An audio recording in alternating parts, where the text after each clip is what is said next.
देखिए बच्चों, नेक्स्ट जो हमारी लेयर है वो है ट्रांसपोर्ट लेयर। ठीक है, तो अभी तक हमने कौन कौन सी लेयर पढ़ ली?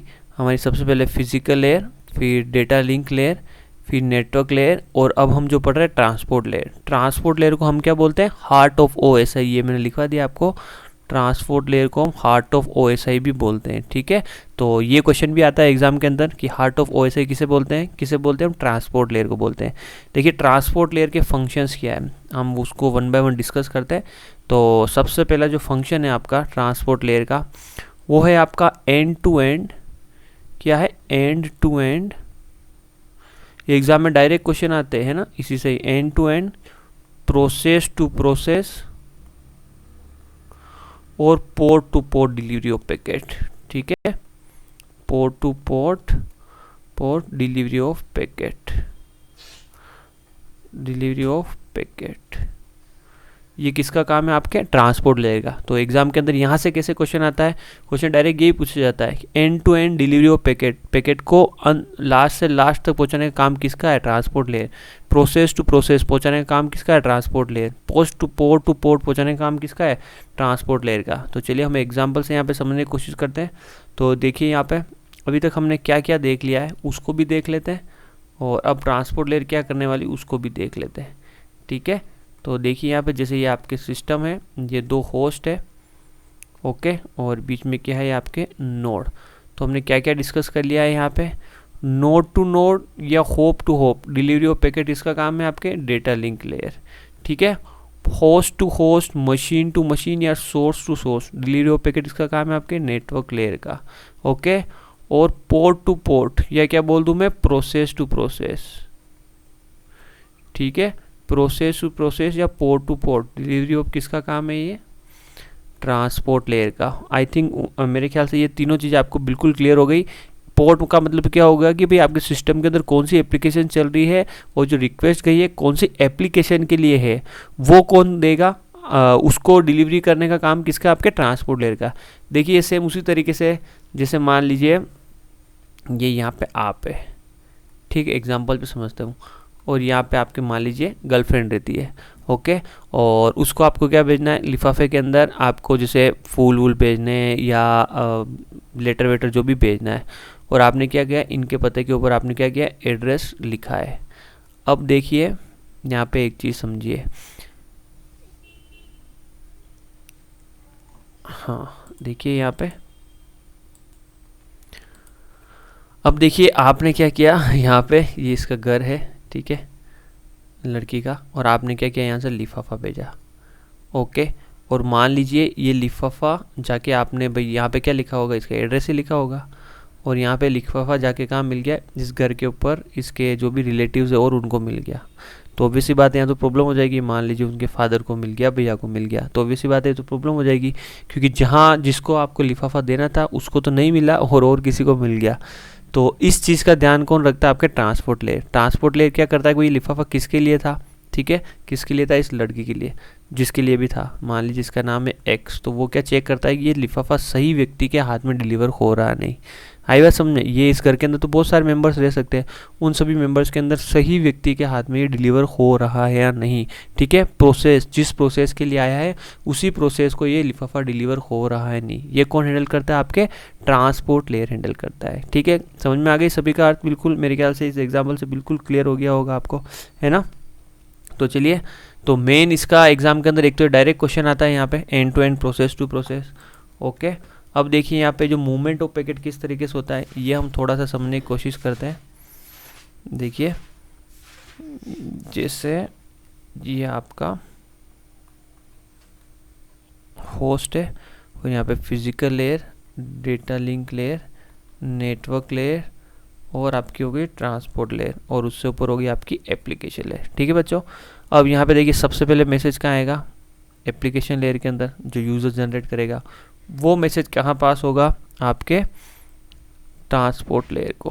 किसे पास होगा? ट्रांसपोर्ट लेयर को।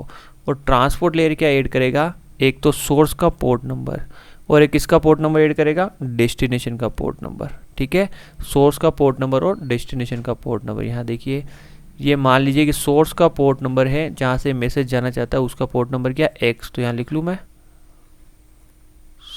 सोर्स पोर्ट नंबर, और ये है आपका डेस्टिनेशन पोर्ट नंबर। क्या है? Destination port number. अब देखिए पोर्ट नंबर जो 80 होता है ना, वो वेब सर्विसेज के लिए होता है। किसके लिए? वेब सर्विसेज के लिए। जब भी हम वेबसाइट एक्सेस करते हैं ना, उसके लिए पोर्ट नंबर 80 ही यूज़ किया जाता है। तो अभी हम पोर्ट नंबर देखने वाले किस किस तरह के पोर्ट नंबर है। ओके, तो ये पोर्ट नंबर 80 क्या है? जो रिक्वेस्ट गई है वो वेब सर्विसेज के लिए गई हुई है।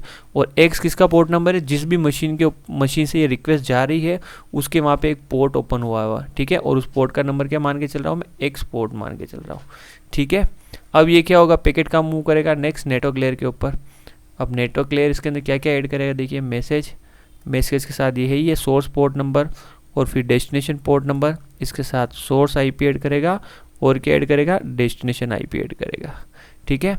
नेक्स्ट कहाँ पास होगा ये पैकेट? आपके पास होगा डेटा लिंक लेयर के पास।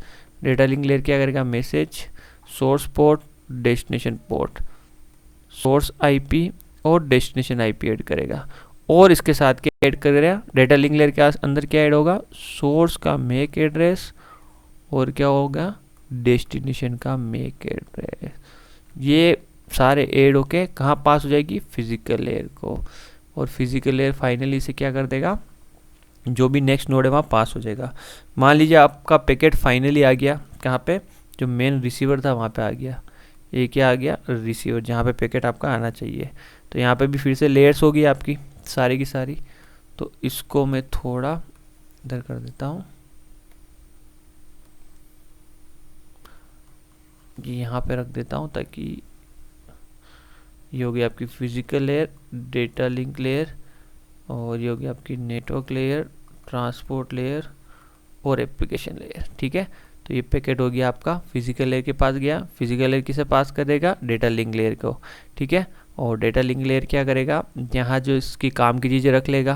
तो message, source port, destination port, source IP और डेस्टिनेशन आईपी, और बाकी जो इसको चाहिए वो रख लिया इसने। फिर ये किसे पास कर देगा? नेटवर्क लेयर को। तो नेटवर्क लेयर क्या करेगा? इसकी काम की चीज़ें रख लेगा। मैसेज, सोर्स पोर्ट और डेस्टिनेशन रख लेगा, मतलब भाई ऑब्वियस सी बात है, सोर्स आईपी, डेस्टिनेशन आईपी यहाँ तक की तो काम आएगी नेटवर्क लेयर तक। फिर ट्रांसपोर्ट लेयर क्या करेगा? ये जो आपका मैसेज आया उसको देख लेगा कि ये जो पोर्ट है किसके लिए है, और किसे पास कर देगा? एप्लीकेशन लेयर को फाइनली मैसेज पास कर देगा। और इस पोर्ट के तो उसको पता चल जाएगा कि यहाँ जो मेरे पास जो भी एप्लीकेशन चल रही है वो कौन सी एप्लीकेशन के लिए मैसेज आया हुआ है। अब वेब सर्विसेज के लिए आया हुआ है, मान ली इस पोर्ट पे चल रही है, तो मैसेज कहाँ पास करेगा? इस पोर्ट को पास कर देगा। ये पूरा का पूरा प्रोसेस रहता है आपके ट्रांसपोर्ट लेयर द्वारा, ठीक है। तो देखिए यहाँ पे एक चीज़ है, ये जो प्रोसेस हो रहा है ना, ये जो हेडर ऐड हो रहा है ना, देखिए क्या हो रहा है, मैसेज तो आपका सिर्फ इतना सा है, एक चीज़ ध्यान दीजिए, मैसेज सिर्फ आपका इतना सा है, पर यहाँ पे बहुत सारे हेडर ऐड होते जा रहे हैं। तो इस चीज़ को हम क्या बोलेंगे? एनकैप्सुलेशन। ऊपर से नीचे की ओर जो प्रोसेस जा रहा है उसे मैं क्या बोलूँगा? एनकैप्सुलेशन। क्या बोलूँगा? एनकैप्सुलेशन, जिसके अंदर क्या हो रहा है? मैसेज क्या हो रहा है? एनकैप्सुलेट हो रहा है। मैसेज देखिए, मैसेज के साथ यहाँ पे सोर्स पोर्ट, डेस्टिनेशन पोर्ट जुड़ रहा है, यहाँ पे सोर्स आईपी, डेस्टिनेशन आईपी जुड़ रहा है। मैसेज के साथ यहाँ पे source MAC address, destination MAC address जुड़ रहा है।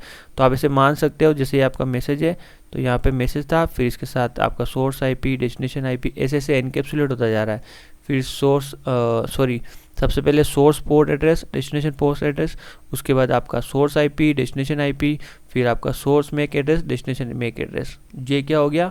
इस तरीके से पूरा मैसेज आपका एनकैप्सुलेट हो गया। और फाइनली जब ये यहाँ पे गया तो मैसेज क्या हो गया? वन बाय वन खुलना चालू हो गया। सबसे पहले जो destination MAC address, source MAC address, फिर आपका डेस्टिनेशन आईपी, सोर्स आईपी, फिर डेस्टिनेशन पोर्ट नंबर और सोर्स पोर्ट नंबर, ठीक है।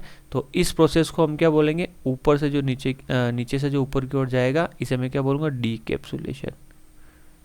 क्या बोलूँगा? डीकैप्सुलेशन, ठीक है। तो इसको मैं यहाँ लिख देता हूँ,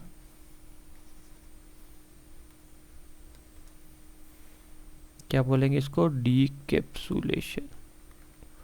ओके, तो एग्जाम के अंदर ये भी क्वेश्चन आया हुआ है कि एनकैप्सुलेशन और डीकैप्सुलेशन कौन सी लेयर के ऊपर होता है? कौन सी लेयर के ऊपर होता है? आपके ट्रांसपोर्ट लेयर के ऊपर, ठीक है। तो मेरे ख्याल से दो बहुत ही ये जो फंक्शंस है end to end, process to process, ये आपको समझ में आ गया इस एग्जाम्पल के थ्रू। और एनकैप्सुलेशन और डीकैप्सुलेशन भी आपका फंक्शन है किसका? ट्रांसपोर्ट लेयर का। ठीक है, चलिए अब ट्रांसपोर्ट लेयर के अंदर हम बात करने वाले हैं, यहाँ पे एक लाइन ऐड कर दीजिए उससे पहले, ट्रांसपोर्ट लेयर की डेटा यूनिट सेगमेंट होती है। ये हम सभी जने जाते हैं कि ट्रांसपोर्ट लेयर की डेटा यूनिट क्या होती है, सेगमेंट। ओके, सेगमेंट होती है। इसमें एप्लीकेशन लेयर से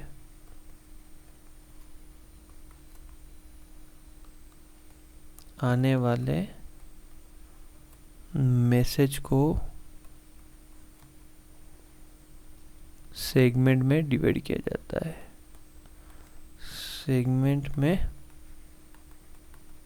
डिवाइड किया जाता है। ठीक है, जो एप्लीकेशन लेयर से जो मैसेज आएगा, ऑब्वियसली बात है इसकी डेटा यूनिट क्या है, सेगमेंट, तो किस में डिवाइड किया जाता है, आपके सेगमेंट के अंदर डिवाइड किया जाएगा।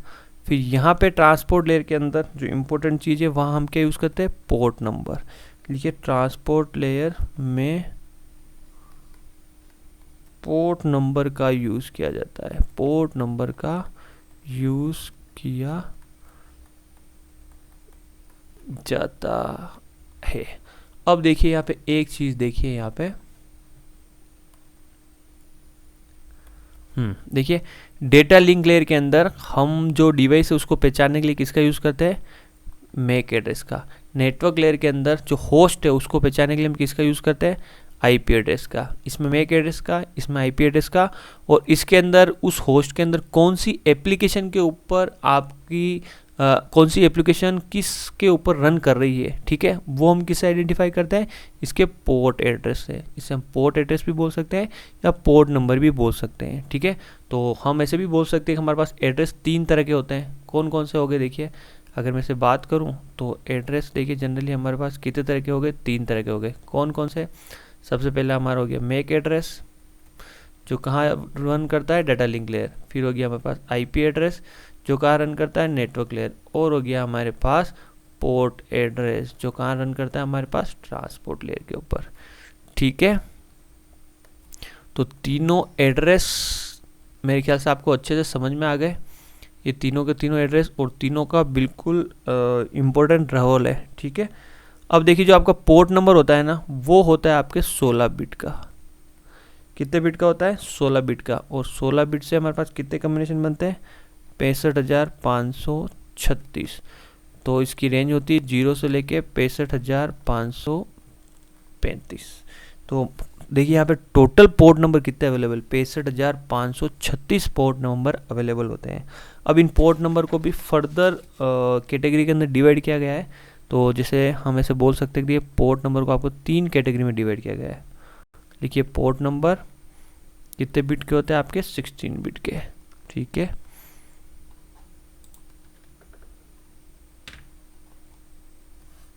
और इसको 3 कैटेगरी के अंदर डिवाइड किया गया है। यहाँ पे देखिए फर्स्ट जो कैटेगरी है आपकी 0 से 1023, जो फर्स्ट कैटेगरी उसकी रेंज है 0 से 1023 की। ओके, 0 से 1023। ठीक है, तो इसे हम देखिए क्या बोलते हैं, फिक्स पोर्ट। ये अलग अलग नंबर है, ये 0 से 1023, इनके अलग अलग नाम है। तो ये सब नाम आपको याद होने चाहिए, एग्जाम में कई बार अलग अलग नाम से क्वेश्चन आता है। तो ये जो कैटेगरी है इसे फिक्स पोर्ट भी बोला जाता है, या इसे हम बोलते हैं प्री डिफाइंड पोर्ट। क्या बोलते हैं, प्री डिफाइंड पोर्ट। ठीक है, या इसको क्या बोला जाता है, universal port, universal port. Okay, और यह बोला जाता है इसे वेल नोन पोर्ट। ये सारे नाम याद होने चाहिए ना, वेल नोन पोर्ट। एक एक चीज़ एग्ज़ाम के लिए इम्पोर्टेंट है। ठीक है, हर एक चीज़ जो मैं पढ़ा रहा हूँ वो सारी महत्वपूर्ण है।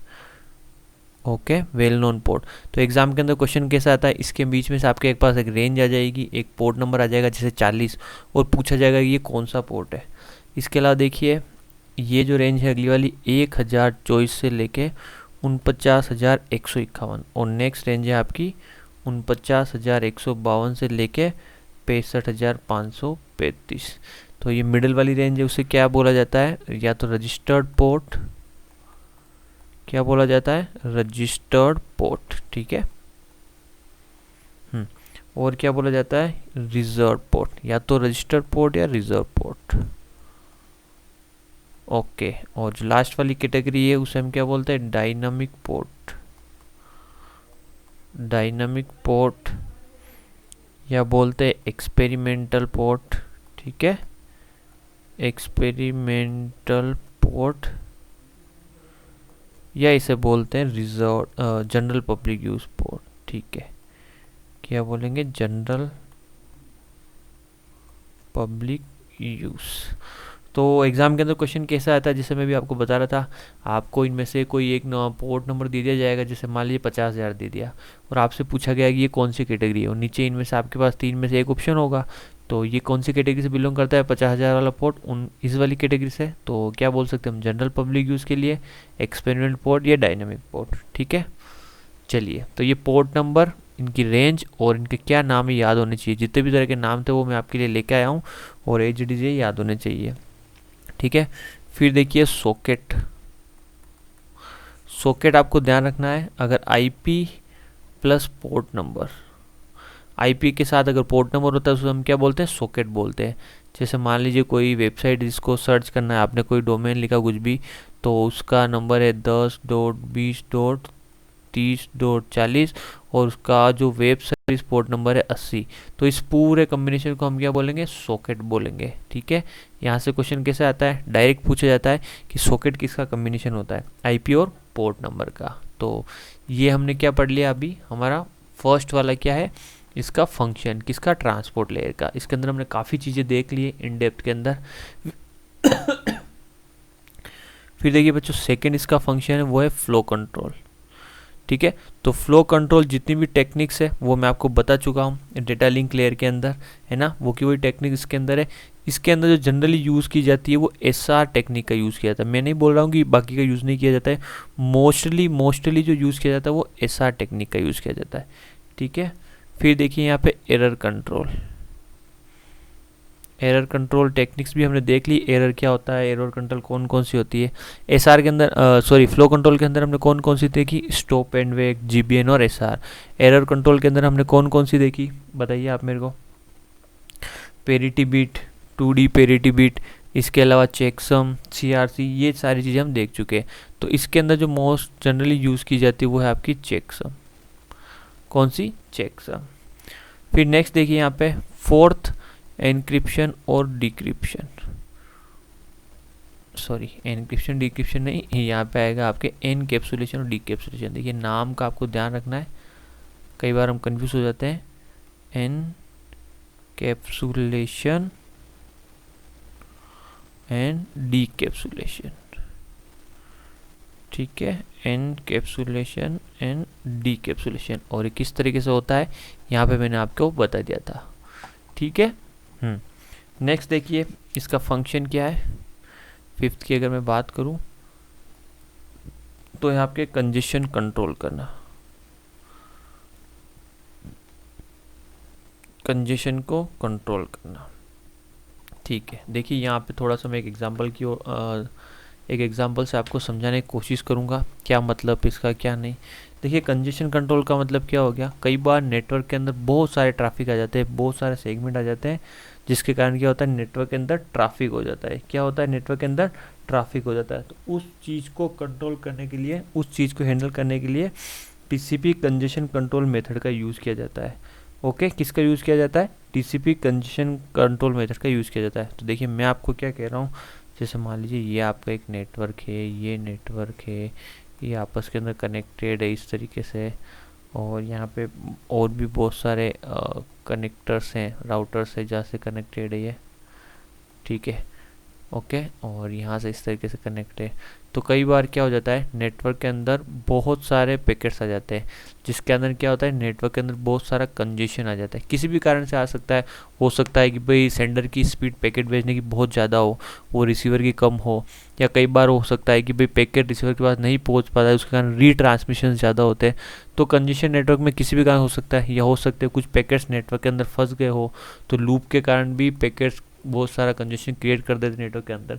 तो हम ये मान के चल रहे कि ये जैसे आपका नेटवर्क है, ये नेटवर्क है, ये नेटवर्क है, और किसी रीजन से इस नेटवर्क के अंदर बहुत सारा ट्रैफिक आ गया। अब इससे क्या होगा कि एक तो आपकी जो मैसेज आपका टाइम पे पहुंचना चाहिए वो नहीं पहुंच पाएगा। कई बार हम देखते हैं ना, कोई हम वीडियो देखते तो अटक अटक के चलता है, कई बार हम मैसेज फॉरवर्ड करते हैं तो वो जाता ही नहीं है, बहुत कोशिश कर लेते हैं, तो हम नहीं बोलते अभी यार बहुत ज़्यादा लोड आ रहा है, देखिए बिजी आ रहा है।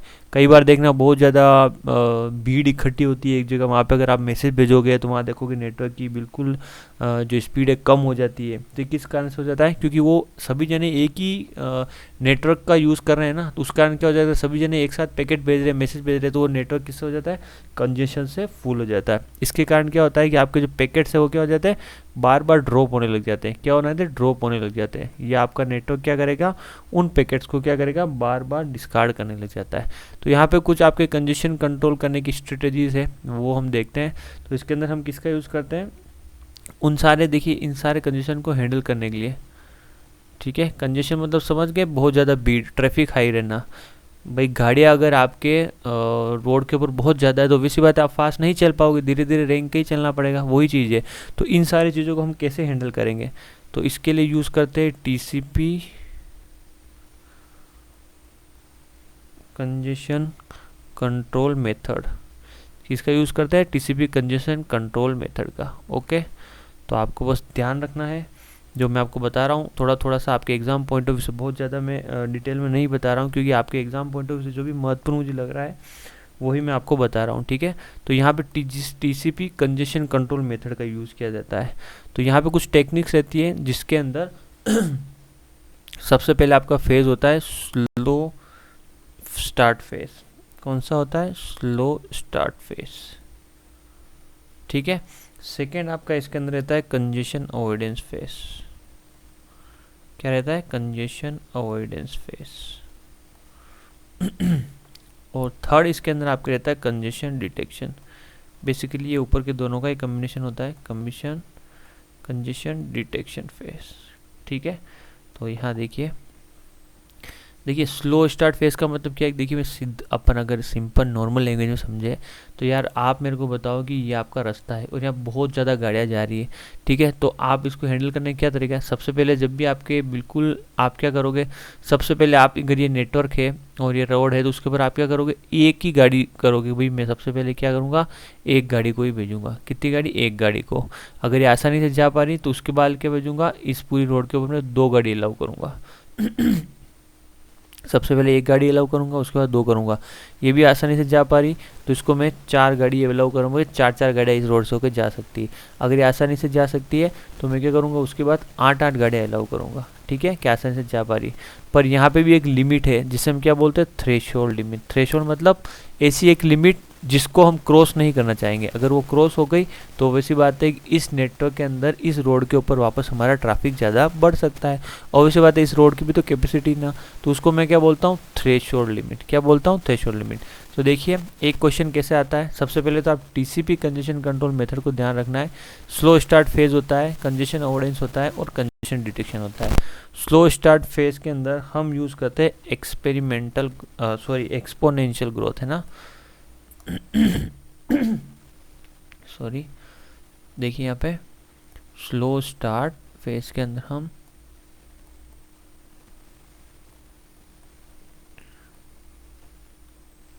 एक्सपोनेंशियल ग्रोथ का यूज़ किया जाता है, और वहीं कंजेशन अवॉइडेंस के अंदर एडिटिव का यूज़ किया जाता है, ठीक है। किसका, एडिटिव का अंदर है।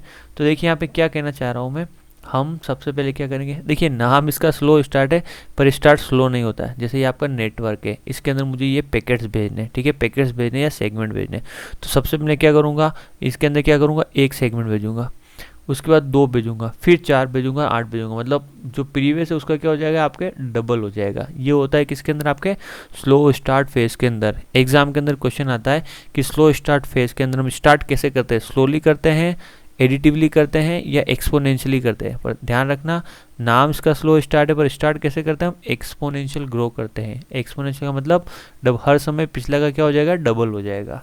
कंजेशन अवॉइडेंस फेज के अंदर हम एडिटिव यूज़ करते थे। किसका यूज़ है, एडिटिव। मान लीजिए क्या हो गया, आपके थ्रेशोल्ड लिमिट आपने रीच कर ली, तो थ्रेशोल्ड लिमिट रीच करने के बाद मान लीजिए आप थ्रेशोल्ड लिमिट तक पहुंच गए, उसके बाद हम क्या करेंगे, एक एक गाड़ी अलाउ करेंगे। 8 हो गई, मान लीजिए 8 ही आपकी थ्रेशोल्ड लिमिट है। 8 के बाद हम क्या करेंगे, एक एक गाड़ी अलाउ करेंगे, 9, 10, 11, 12। एडिटिव का मतलब क्या हो गया, +1। हम वो बोलेंगे कि यार अब अगर हम 8 से डायरेक्ट 16 की, तो यहाँ पे इतना ज़्यादा ट्रैफिक हो जाएगा इस रोड के ऊपर कि हम इसको हैंडल नहीं कर पाएंगे। तो मैं क्या करूँगा, उसके बाद सिर्फ एक एक गाड़ी लाऊंगा। 8 हो गई, चलो 1 बढ़ा लो, 9 भेज दो इस बार, फिर 10 भेज लो, फिर 11 को अलाउ कर दो, 12 को अलाउ कर दो। तो ये कुछ कंजेशन अवॉइडेंस आपकी टेक्निक है, कंजेशन कंट्रोल टेक्निक है। ठीक है, देखिए अब एक चीज़ और है यहाँ पे कंजेक्शन डिटेक्शन के अंदर क्या होता है कि वो कंजेक्शन डिटेक्ट कैसे करेंगे, या कैसे पता चलेगा कि नेटवर्क के अंदर कोई कंजेशन है। इसका तरीका कैसे पता चलेगा, जब भी आपके नेटवर्क के अंदर रीट्रांसमिशन बहुत ज़्यादा बढ़ जाएंगे। क्या बढ़ जाएंगे, रीट्रांसमिशन। सर ये क्या होता है, देखिए रीट्रांसमिशन के अंदर क्या होता है, आप जब भी नेटवर्क के अंदर पैकेट भेजते हो, ठीक है, आपने पैकेट भेजा और पैकेट क्या हो गया, डिलीवर हो गया, तो इसका क्या मिलता है आपको, एक्नॉलेजमेंट मिलता है। क्या मिलता है, एक्नॉलेजमेंट मिलता है। ठीक है, क्या मिलता है, एक्नॉलेजमेंट। और यहाँ पे एक्नॉलेजमेंट के साथ मान लीजिए कई बार क्या होता है, एक्नॉलेजमेंट टाइम पे नहीं पहुँच पाता है। उस केस के अंदर क्या होता है कि यहाँ पे एक टाइम आउट टाइमर भी चलता है। जैसे काफ़ी डेप्थ है ये, पर एक बार आपको समझाने के लिए बता रहा हूँ। कई बार क्या होता है, टाइम आउट टाइमर भी चलता है कि सेंडर ने मैसेज भेजा और 10 सेकंड के अंदर अगर इसका एक्नॉलेजमेंट नहीं आया, तो टाइमर टाइमर क्या करेगा, वापस उस मैसेज को सेंड कर देगा। क्या करेगा, वापस उस मैसेज को सेंड कर देगा। अब देखिए नेटवर्क के अंदर ट्रैफिक बहुत ज़्यादा है, तो कई बार एक्नॉलेजमेंट क्या हो जाता है, लेट हो जाते हैं, या कई बार क्या हो जाता है, आपका जो पैकेट है वो क्या हो जाता है, रिसीवर क्या करेगा, इसको डिस्कार्ड कर देगा। उस केस के अंदर भी आपका क्या होता है, एक्नॉलेजमेंट रिसीवर सेंडर को नहीं मिल पाता है। तो ये सेंडर क्या करेगा, भाई साहब बार बार क्या करेगा, पैकेट सेंड करेगा। अगर जब तक इसको एक्नॉलेजमेंट नहीं मिलेगा, तब तक क्या करेगा, रिसीवर के पास पैकेट सेंड करता रहेगा। ये आपका सेंडर है, ये आपका रिसीवर है। इधर वाली साइड पैकेट जा रहा है और इस साइड से क्या आ रहा है, एक्नॉलेजमेंट आ रहा है। अगर रिसीवर के पास पैकेट नहीं मिला, अगर सेंडर के पास एक्नॉलेजमेंट नहीं मिला, तो सेंडर बार बार क्या भेजता रहेगा, पैकेट भेजता रहेगा। तो इससे क्या हो जाएगा, रीट्रांसमिशन बढ़ जाएंगे। पहली बार तो इधर ट्रांसमिट किया, वही पैकेट बार बार ट्रांसफर कर रहा है, इसे भी क्या बोलेंगे हम, रीट्रांसमिशन। क्या बोलेंगे, रीट्रांसमिशन। इससे पता चल जाएगा कि भाई नेटवर्क के अंदर कहीं ना कहीं क्या है, कंजेशन हो रहा है, ट्रैफिक ज़्यादा हो रहा है। तो इस चीज़ को हैंडल किया जाता है। अब देखिए कंजेशन डिटेक्ट कैसे होता है, 2 तरीके से होता है। एक तो हो गया आपका time out timer, time out timer जो मैंने जस्ट अभी बताया आपको, और दूसरा है आपका 3 एक्नॉलेजमेंट डुप्लीकेट, 3 एक्नॉलेजमेंट डुप्लीकेट। ठीक है, अगर टाइम आउट टाइमर हो रहा है, तो इस चीज़ को हैंडल करने के लिए हम किसका यूज़ करेंगे, स्लो स्टार्ट फेस। किसका यूज़ करेंगे, स्लो स्टार्ट फेस का। किसका यूज़ करेंगे, स्लो स्टार्ट फेस का यूज़ करेंगे। और अगर 3 एक्नॉलेजमेंट डुप्लीकेट प्रॉब्लम है, तो इसको हैंडल करने के लिए हम कंजेशन अवॉइडेंस का यूज़ करेंगे। किसका, कंजेशन अवॉइडेंस टेक्निक का, जिसके अंदर हम क्या करते हैं, एडिटिव इंक्रीमेंट करते हैं। नेटवर्क के अंदर पैकेट कैसे भेजेंगे, एक एक धीरे धीरे ऐड करते हुए। ओके, तो यहाँ पे देखिए इसका ग्राफ कुछ इस तरीके से रहेगा। ठीक है, हम जो नेटवर्क के अंदर पैकेट भेज रहे हैं वो है आपका इस तरीके स्लो होता जाएगा, धीरे धीरे हम पैकेट बढ़ाते जाएंगे, एक्सपोनेंशियली ग्रोथ हो जाएगा। और ये जो फेज़ है इसे मैं क्या बोल रहा हूँ, स्लो स्टार्ट फेज़। ध्यान रखना, नाम इसका स्लो स्टार्ट है, पर स्टार्ट एक्सपोनेंशियली करता है। ठीक है, और मान लीजिए यहाँ पे क्या थ्रेशोल्ड लिमिट रीच हो गई, क्या हो गई, थ्रेशोल्ड लिमिट। ठीक है, तो जब भी थ्रेशोल्ड आएगा, इसके बाद ये कैसे जाएगा, कंजेशन अवॉइडेंस फेज चलेगा। क्या चलेगा, कंजेशन अवॉइडेंस। कौन सा फेज चलेगा, कंजेशन अवॉइडेंस फेज चलेगा। ओके, इस तरीके से पूरे नेटवर्क के अंदर ट्रैफिक को आपके हैंडल किया जाता है। किसे? नेटवर्क के ट्रैफिक को। तो यहाँ पे बस आपको ये ध्यान रखना है, एक तो स्लो स्टार्ट फेज़ के अंदर ये क्वेश्चन आया हुआ है, एक्सपोनेंशियल ग्रोथ का यूज़ किया जाता है, और कंजेशन अवॉइडेंस के अंदर एडिटिव, मतलब हम क्या करते हैं, एक एक करके आपके सेगमेंट को बढ़ाते जाएंगे नेटवर्क के अंदर। ओके। और कंजेशन डिटेक्शन दो तरीके से होता है, एक टाइम आउट टाइमर से और 3 एक्नॉलेजमेंट डुप्लीकेट से। और टाइमर को हम सोल्व किससे करते हैं? स्लो स्टार्ट फेज से। और 3 एक्नॉलेजमेंट डुप्लीकेट को हम यूज़ करते हैं कंजेशन अवॉइडेंस टेक्निक से। किससे? Congestion avoidance technique. तो देखिए यहाँ पे इसके बाद नेक्स्ट एक चीज़ और ध्यान रखनी है आपको, वो है आपके silly window syndrome problem. Silly window syndrome problem तो मैं आपको डेप्थ में नहीं बताऊंगा, क्योंकि बहुत ज़्यादा डेप्थ के अंदर आपका मेरे ख्याल से नहीं जाना चाहिए। सिली विंडो सिंड्रोम प्रॉब्लम में सीधा समझा देता हूँ। देखिए क्या होता है, ये आपका सेंडर है और ये आपका रिसीवर है। तो सेंडर रिसीवर के क्या प्रॉब्लम होती है? देखिए कई बार क्या होता है, सेंडर को जितना डेटा भेजना होता है उतना वो डेटा नहीं भेज पाता है। ठीक है, तो इसके कारण क्या होता है, रिसीवर को जितना डेटा चाहिए होता है उतना डेटा उसको नहीं मिल पाता है। और कई बार क्या होता है, रिसीवर को जितना डेटा चाहिए उतना डेटा सेंडर भेज रहा है, पर रिसीवर क्या करता है, उसको कंज्यूम नहीं कर पाता है। ठीक है, आई बात समझ में? देखिए लिखिए यहाँ पे, मैं आपको क्या बोल रहा हूँ, जब सेंडर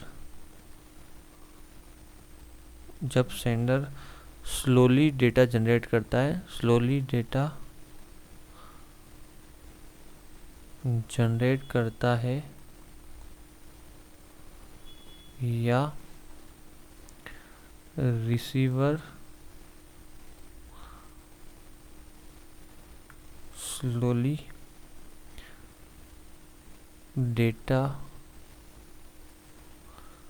कंज्यूम करता है, इससे सेंडर एंड रिसीवर, सेंडर और रिसीवर, ठीक है, के बीच में डेटा ट्रांसफर कम होता है। इसे बोला जाता है सिली विंडो प्रॉब्लम। इसे सिली विंडो सिंड्रोम कहते हैं। तो एक क्वेश्चन तो यह डायरेक्ट बनता है कि सिली विंडो सिंड्रोम कहाँ होता है? ध्यान रखना, ट्रांसपोर्ट लेयर के अंदर। इसके अंदर क्या होता है कि या तो सेंडर क्या कर रहा है, डेटा क्या कर रहा है, स्लो जनरेट कर रहा है। सेंडर डेटा क्या जनरेट कर रहा है, स्लो जनरेट कर रहा है। जितना इसको जनरेट करना चाहिए उतना नहीं कर, धीरे धीरे डेटा भेज रहा है। इसको चाहिए 100 बाइट, ये भेज रहा है 2 byte, 3 byte, 1 byte, 2 byte, 3 byte, ऐसे भेज रहा है। या कई बार होता है कि रिसीवर डेटा क्या कर रहा है, कम कंज्यूम कर रहा है। ये भेज रहा है 100 बाइट, ये ले रहा है 1 byte, 2 byte, 3 byte, 1 byte, 2 byte, 3 byte. दोनों में समझ में आ गई बात? तो इस तरह की प्रॉब्लम आती है, उसे हम क्या बोलते हैं, सिली विंडो सिंड्रोम। किसे क्या बोलते हैं, सिली विंडो सिंड्रोम। तो यहाँ पे क्वेश्चन क्या पूछा जाता है, एक तो सीधा ही पूछा जाता है कि भाई क्या मतलब है सिली विंडो सिंड्रोम का। ओके, फिर इसका सॉल्यूशन क्या है?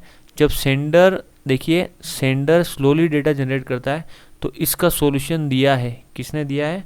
आपके नेगल्स ने। नेगल्स एक साइंटिस्ट ने जिसने दिया है, तो यह है नेगल्स सॉल्यूशन। बस आपको ध्यान रखना है, जब सेंडर डेटा धीरे जनरेट करता है तो इसका सॉल्यूशन है नेगल्स सॉल्यूशन, और जब रिसीवर डेटा कम कंज्यूम करता है तो इसका सॉल्यूशन दिया है क्लार्क ने, इसलिए हम क्या बोलेंगे, क्लार्क सॉल्यूशन। बस इतनी सी चीज़ आपको यहाँ पे ध्यान रखनी है आपके इस कोर्स के अंदर, ठीक है। बाकी काफ़ी डेप्थ के अंदर ही, मतलब जितना आपको ज़रूरत है उतनी बता रहा हूँ, बहुत ज़्यादा डेप्थ में नहीं जाऊँगा। ओके, बाकी यहाँ से और डेप्थ के अंदर आपको क्वेश्चन आने वाला नहीं है, ये वैसे भी इनफ डेप्थ है। ओके, फिर देखिए यहाँ पे नेक्स्ट इसका क्या है फंक्शन ट्रांसपोर्ट लेयर का, वो है हमारे पास शायद 5th नंबर या 6 नंबर है, 2, 3,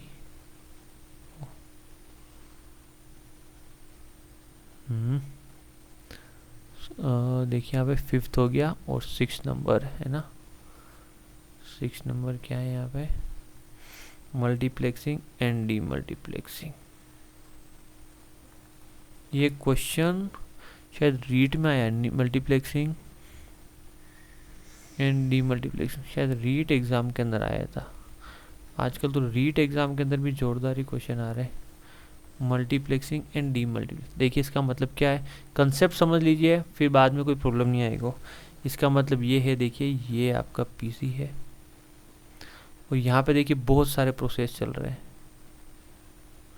ये दूसरा पीसी है, ठीक है, और यहाँ पे एक चीज़ देखिए, यहाँ पे तो बहुत सारे प्रोसेस चलते हैं, ठीक है। आप कोई एप्लीकेशन यूज़ कर रखे, कोई ब्राउज़र ओपन कर रखा है आपने कोई और ओपन कर रखा है, ब्राउज़र के अंदर भी बहुत सारे ब्राउज़र ओपन कर रखे हैं।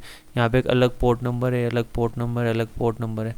तो इन सब को क्या किया जाता है, मल्टीप्लेक्स किया जाता है। क्या किया जाता है, मल्टीप्लेक्सिंग करके इन सबको एक सिंगल यूनिट बना के फिर होस्ट से किधर भेजा जाता है, रिसीवर के पास भेजा जाता है। और रिसीवर के पास पहुँचने के बाद इन सबको फिर से अपने अपने पोर्ट के अकॉर्डिंग, जो भी इनका पोर्ट नंबर है या जो भी इनका काम है उसके अकॉर्डिंग उन प्रोसेस को क्या कर दिया जाता है, अलोकेट कर दिया जाता है। क्या कर दिया जाता है, अलोकेट कर दिया जाता है। तो देखिए जब यहाँ से इधर आ रहे हैं तो इसे क्या बोलूँगा मैं, मल्टीप्लेक्सिंग। क्या बोलूँगा, मल्टीप्लेक्सिंग। मतलब क्या हो रहा है, बहुत सारी लाइनों को एक लाइन बना के भेज रहे हैं, और जब ये एक लाइन वापस बहुत सारी लाइन में जाएगी उसे मैं क्या बोलूँगा, डीमल्टीप्लेक्सिंग। क्या बोलूँगा, डीमल्टीप्लेक्सिंग। कि भाई कौन सी सर्विस किस पोर्ट नंबर के लिए, ये कैसे पता चलेगा, ट्रांसपोर्ट लेयर से, और ट्रांसपोर्ट लेयर क्या करेगी, फिर उसे आपकी एप्लीकेशन लेयर को पास आउट कर देगी। ओके, तो यहाँ पे क्या हो गया, मल्टीप्लेक्सिंग और डीमल्टीप्लेक्सिंग। फिर से समझ लीजिए क्या बता रहा हूँ मैं। भाई आपने आपके कंप्यूटर के अंदर यूट्यूब भी चला रखा है, आप इधर से वेबसाइट सर्च भी करते हो, किसी से आप चैटिंग भी कर रहे हो, बहुत सारे आपने ब्राउज़र खोल रखे और एक साथ काम कर रहे हो। तो ऑब्वियसली बात है, जब भी आप इंटरनेट के ऊपर कुछ एक्सेस करते हो तो हर एक ब्राउज़र के लिए, हर एक टैब के लिए अलग अलग पोर्ट नंबर ओपन होता है, ठीक है। तो अब भाई जाएगा तो डेटा कहाँ से जाएगा, एक लाइन से होके तो जाएगा। ऐसा नहीं है कि आपने हर एक एप्लीकेशन के लिए अलग अलग लाइनें बिछा रखी, ऐसा तो है ही नहीं ना, आपके सिस्टम से एक ही तो वायर निकलता है, ठीक है। तो भाई ये आपके आईपी एड्रेस के साथ जो आपका पोर्ट नंबर है, इसको पेयर अप करके सॉकेट बना के भेजा जाता है किसके अंदर, आपकी फाइनली फिजिकल लेयर से होते हुए ये नेक्स्ट जो भी नोड है या रिसीवर तक पहुंचता है या डेस्टिनेशन तक पहुंचता है। तो इसे क्या बोलते हैं, मल्टीप्लेक्सिंग। यहाँ पे सारे चैनल को क्या कर दिया, मल्टीप्लेक्सिंग कर दिया। और लास्ट में जाके जिस भी प्रोसेस के लिए जो रिक्वेस्ट होती है उसे पर्टिकुलर उस पोर्ट के पास भेज दिया जाता है। इसे हम क्या बोलते हैं, डीमल्टीप्लेक्सिंग। अब यहाँ से जब आपकी रिक्वेस्ट फुलफिल होगी तो वापस इधर से जब डेटा आएगा तब ये मल्टीप्लेक्सिंग हो जाएगा, इस साइड से आएगा। और जब यहाँ से होता हुआ वापस आपके होस्ट के पास जाएगा तो ये क्या हो जाएगा, डीमल्टीप्लेक्सिंग हो जाएगा, ठीक है। तो ये काम किसका है, आपके ट्रांसपोर्ट लेयर का। ओके, मल्टीप्लेक्सिंग और डीमल्टीप्लेक्सिंग। अब आप ऐसा कीजिए, जो आपकी जो ट्रांसपोर्ट लेयर है उनसे रिलेटेड जो इम्पोर्टेंट पॉइंट है वो आप लिख लीजिए। ओके, और फिर हम आगे चल के अंदर देखने वाले कि आपके टीसीपी प्रोटोकॉल क्या होता है, यूडीपी प्रोटोकॉल क्या होता है ना, ये चीज़ हम आगे चल के देखने वाले हैं। तो इम्पोर्टेंट जो भी पॉइंट है वो आप लिख लीजिए यहाँ पे, इम्पोर्टेंट। देखिए ये हर एक चीज़ बहुत इम्पोर्टेंट है ना, बहुत, मतलब मैंने मेहनत करके निचोड़ बनाया है ये सारा।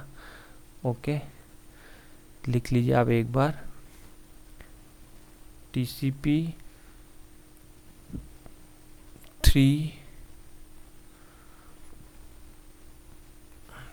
वे हैंडशेकिंग का यूज़ करता है, ठीक है। 3 वे हैंडशेकिंग का यूज़ करता है। टीसीपी मतलब ट्रांसमिशन कंट्रोल प्रोटोकॉल, अभी हम आगे चल के देखने वाले इसके बारे में।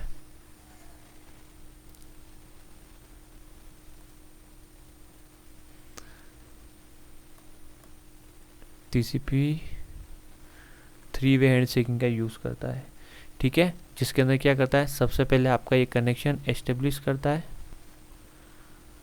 कनेक्शन एस्टेब्लिश करता है, कनेक्शन एस्टेब्लिशमेंट। फिर क्या करता है, ये डेटा ट्रांसफ़र करता है, क्या करता है, डेटा ट्रांसफ़र करता है। और फिर क्या करता है, ये कनेक्शन टर्मिनेट करता है, कनेक्शन टर्मिनेट करता है, ठीक है। तो ये कौन सा अप्रोच है आपका, कनेक्शन ओरिएंटेड। कौन सा है, कनेक्शन ओरिएंटेड। अब कनेक्शन ओरिएंटेड क्या होता है बता दो मेरे को आप फटाफट से। सर कनेक्शन ओरिएंटेड के अंदर पहले ही जो रास्ता है पहले ही बना दिया जाता है, एक डेडिकेटेड पाथ बना दिया जाता है जहाँ पे आपकी सीपीयू बैंडविड्थ रिजर्व की कर दी जाती है। बिल्कुल सही बात है। तो उसके अंदर क्या होता है, अब ये देखिए इसका एग्जांपल अगर आप देखोगे ना, जैसे आप फ़ोन करते हो ना, घंटी करते हो, तो सबसे पहले कनेक्शन एस्टेब्लिशमेंट करता है, घंटी जाती है ना। जैसे अभी आजकल लोग गाने बजने लग गए, बाकी ट्रेन ट्रेन घंटी जाती है, तो कनेक्शन एस्टेब्लिश करता है। फिर आपका जब कनेक्शन होता है तब आप डेटा ट्रांसफ़र करते हो, समझ गए ना। डेटा ट्रांसफ़र मतलब जो भी आप बोल रहे हो, और उसके बाद जब आप कनेक्शन काटते हो तो क्या हो जाएगा, ये आपका कनेक्शन टर्मिनेशन हो जाएगा, ठीक है। खैर उस समय ये लैंडलाइन के अंदर आप बोल सकते हो इस तरीके से। बाकी नेक्स्ट देखिए यहाँ पे, TCP is a byte stream protocol, ठीक है। ये आप लिख लीजिए, इंपॉर्टेंट चीज़ें सारी मैं लिखवा देता हूँ यहीं पे। TCP के बारे में, ट्रांसपोर्ट लेयर के बारे में लिखिए। IP इज़ ये सारे क्वेश्चन आए हुए हैं, ये है ना, packet stream protocol, stream protocol, और DLL HDLC ना, डेटा लिंक लेयर का HDLC प्रोटोकॉल है, वो है आपके बीट स्ट्रीम प्रोटोकॉल। ये वैसे मैंने पहले लिखवाया था, वापस लिख लीजिए, बीट स्ट्रीम प्रोटोकॉल, ठीक है। फिर देखिए यहाँ पे TCP uses piggybacking for acknowledgement.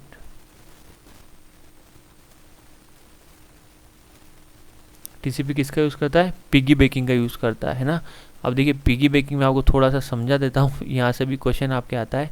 Piggybacking का मतलब क्या होता है, जब भी चलिए मैं आपको समझाता हूँ। ये आपका सेंडर है और ये आपका रिसीवर है। तो सेंडर ने डेटा ट्रांसफ़र किया किसको, रिसीवर को, ठीक है। और रिसीवर क्या करता है, इसका एक्नॉलेजमेंट भेजता है। अब मान लेते हैं कि ये आपका फुल डुप्लेक्स चैनल है। कौन सा चैनल है, फुल डुप्लेक्स चैनल है। अब फुल डुप्लेक्स चैनल के अंदर क्या होता है, दोनों साइड से डेटा ट्रांसफर होता है। तो अभी ये सेंडर ये डेटा भेज रहा है, अब ये डेटा भेजेगा तो ये सेंडर हो जाएगा, सीधी सी बात है, ठीक है। फुल डुप्लेक्स चैनल के अंदर क्या होता है, ये अब भेज रहा है तो ये सेंडर हो गया, अगर ये ले रहा है तो ये रिसीवर हो गया। अब ये भेज रहा है तो ये सेंडर हो गया, ये ले रहा है तो रिसीवर हो गया। तो मान लीजिए फुल डुप्लेक्स चैनल है, इसने डेटा भेजा रिसीवर को, इसने एक्सेप्ट कर लिया। अब इसने क्या भेजा, जो भी डेटा है उसका क्या भेजेगा, ये एक्नॉलेजमेंट भेजेगा। क्या भेजेगा, एक्नॉलेजमेंट। अब ये एक्नॉलेजमेंट तो भेज ही रहा है, पर इस रिसीवर को भी अपना डेटा भी भेज रहा है, भेजना है। तो ये क्या करेगा, अपने डेटा के साथ इस एक्नॉलेजमेंट को क्या कर देगा, अटैच कर देगा, ठीक है। तो डेटा के साथ अगर एक्नॉलेजमेंट आता है तो इसमें क्या बोलता हूँ, पिग्गीबैकिंग बोलता हूँ। क्या बोलता हूँ मैं, पिग्गीबैकिंग। ध्यान रखना, क्वेश्चन आता है, ये जो भी चीज़ मैं बता रहा हूँ ना, ये सारे क्वेश्चन आए हुए हैं आपके एग्जाम के अंदर। तो डेटा के साथ एक्नॉलेजमेंट अगर अटैच करते हैं उसे क्या बोलता हूँ मैं, पिग्गीबैकिंग बोलता हूँ। एक तो डायरेक्ट क्वेश्चन आता है, पिग्गीबैकिंग कहाँ यूज़ किया जाता है, ट्रांसपोर्ट लेयर के अंदर। कहाँ पे, ट्रांसपोर्ट लेयर के अंदर। कौन यूज़ करता है, TCP। मतलब क्या होता है, डेटा के साथ एक्नॉलेजमेंट को भेजना। क्या बोलते हैं उसे हम, पिग्गीबैकिंग बोलते हैं, ठीक है। चलिए नेक्स्ट देखिए यहाँ पे, TCP uses random initial sequence number. ये भी याद कर लीजिए आप। TCP जो सीक्वेंस नंबर जनरेट करता है वो रेंडमली करता है, ठीक है, RASN। और क्योंकि ये बाइट स्ट्रीम प्रोटोकॉल होता है तो हर एक बाइट के लिए क्या यूज़ करता है, रैंडम इनिशियल सीक्वेंस नंबर का यूज़ करता है। ये एक सीक्वेंस नंबर का यूज़ करता है, कौन, आपके TCP, ठीक है। नेक्स्ट देखिए यहाँ पे, फिर लिखिए एप्लीकेशन लेयर ट्रांसपोर्ट लेयर को कितनी भी साइज का डेटा दे सकती है, ठीक है। परंतु लिखिए, परंतु ट्रांसपोर्ट लेयर नीचे वाली लेयर को 65,535 बाइट का डेटा ही दे सकती है, डेटा ही दे सकती है, ठीक है, कितना दे सकती है, 65,535 बाइट का डेटा ही ट्रांसफ़र कर सकती है। कुल मिला के ये है, ये जैसे आपकी एप्लीकेशन लेयर है, ये तो कितनी भी बाइट का डेटा किसे दे सकती है, आपके ट्रांसपोर्ट लेयर का। पर ट्रांसपोर्ट लेयर क्या कर सकता है, इसकी जो मैक्सिमम साइज़ होगी वो होगी आपकी 65,535। इतना ही डेटा मैक्सिमम किसे भेज सकती है, आपकी नीचे वाली जो लेयर है, मतलब नेटवर्क लेयर को। हाँ, इसके अंदर सेगमेंट भेज सकती है, अलग अलग, ये अलग अलग सेगमेंट के फॉर्म के अंदर, पर एक सेगमेंट के अंदर आपका इतना ही डेटा हो सकता है। ओके, फिर देखिए यहाँ पे लिखिए एक्नॉलेजमेंट नंबर। एक्नॉलेजमेंट नंबर वो क्या होगा, हमेशा सीक्वेंस नंबर +1 होगा। ये भी क्वेश्चन आया एग्जाम के अंदर, ठीक है। क्वेश्चन ये दिया होता कि किसी पैकेट भेजा है, उसका सीक्वेंस डेटा, सेंडर ने रिसीवर को डेटा भेजा 100 नंबर का, कौन से नंबर का, 100 नंबर का। तो बताओ कि सेंडर कौन से नंबर का एक्नॉलेजमेंट एक्सपेक्ट करेगा। समझे, क्वेश्चन समझे। सेंडर ने रिसीवर को डेटा भेजा 100 नंबर का, तो बताओ कि सेंडर कौन से नंबर का एक्नॉलेजमेंट एक्सपेक्ट करेगा, कौन से नंबर का करेगा, 100 + 1 कितना हो जाएगा, 101। क्योंकि एक्नॉलेजमेंट का नंबर हमेशा जो डेटा का नंबर होगा, सीक्वेंस नंबर होगा, उससे एक ज़्यादा होगा। ओके, ठीक है। फिर लिखिए यहाँ पे TCP is a connection oriented protocol. अभी हम चर्चा करने वाले हैं TCP के ऊपर, कनेक्शन ओरिएंटेड के ऊपर हम कर चुके हैं, है ना। फिर देखिए transport layer operated by operating system, ये चीज़ भी आपको ध्यान रखनी है। ट्रांसपोर्ट लेयर किसके द्वारा हैंडल की जाती है, आपके ऑपरेटिंग सिस्टम के द्वारा, ठीक है। क्योंकि जो पोर्ट होते हैं ना आपके कंप्यूटर के, तो वो कौन अलोकेट करेगा, रिसोर्सेज का अलोकेशन तो आपका ऑपरेटिंग सिस्टम ही करेगा, ठीक है। तो ये जो हमने ट्रांसपोर्ट लेयर के बारे में थे, ये सारी चीज़ें 1 to 1 मैंने आपको बता दी है। एग्जाम पॉइंट ऑफ व्यू से जो भी इंपॉर्टेंट चीज़ें हैं वो यहाँ मैंने आपके एक ही साथ इस वीडियो के अंदर डिस्कस कर ली है, ठीक है।